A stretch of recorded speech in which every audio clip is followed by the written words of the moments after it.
السلام عليكم يا جماعة، كيفكم؟ شو أخباركم؟ والله في موضوع حابب أحكي عنه.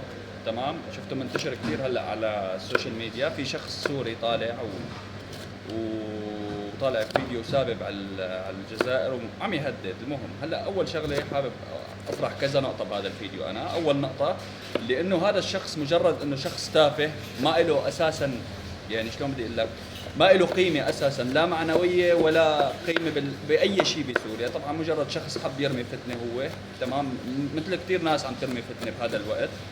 المهم هو شخص تافه حمار، ما بيعرف يحكي، ما بيعرف ما يعني بحياتنا ما شفناك ولا مين انت، ما حدا بيعرفك ابن مين ابوك، ما حدا بيعرفك. تمام، هاي اول نقطة. ثاني نقطة، اسأله هذا على تاريخ سوريا، ما بيعرف شو هو تاريخ سوريا، الا شو هو التاريخ السوري تبعكم، شو تاريخ دمشق، شو تاريخ الشام، ما بيعرف. جاي عم يحكي على الجزائر يلي فيها اكثر من 7 مليون شهيد. تمام، هي بلد مليون ونص شهيد، بس طبعا ما بيعرف انه الاستعمار بال 130 سنه اكثر من 7 مليون شهيد جزائري. هذا ما بيعرفه، هذا الحكي هو ما بيعرف انه هي بلد الشهداء وقاعد عم يحكي عنها. ما علينا، هو رمى هالفتنه. تمام، ومجرد انه حمار وضرب فيديو تبعه. عتبي انا على مين؟ على الناس اللي صارت تاخذ الفيديو تبعه او الكلام تبعه وتطلع عليها فيديوهات. تمام، طب انت ما دامك شايفه لهذا الشخص اول مره بحياتك بتشوفه انت كمؤثر، تمام، اول مره بحياتك، ليش لحتى تعمل عليه فيديو وتزيد نار الفتنه؟ ما بتعرف انه الفتنه اشد من القتل؟ ما بتعرف هذا الشيء؟ ما بتعرف انك رح تتحاسب لما تزيد انت تحكي انه عم يهدد وعم يهدد؟ هو شقفة كلب حكى كلمتين وانت اخذت عليه مشان يطلعوا لك المشاهدات ويزيدوا متابعينك.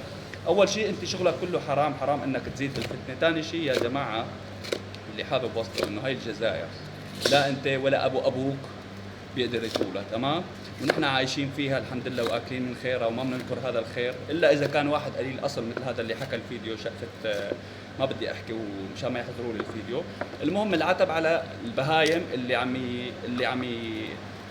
عم ينزلوا فيديوهات عنه ويزيدوا بالفتنه، ما انه يطفوا نار الفتنه. هو مجرد شخص نزل فيديو وضرب الفيديو عنده. طبعا باي بلد فيها المنيح وفيها القبيح، ونحن بنوجه اعتذارنا للناس اللي فهمت شيء غلط من شخص جاهل غبي ما بيعرف شو تاريخ البلد اللي عم يحكي عنه، ما بيعرف شو هي البلد اللي عم يحكي عنها ولا عاش فيها ولا يمكن بحياته ما انه شايفها.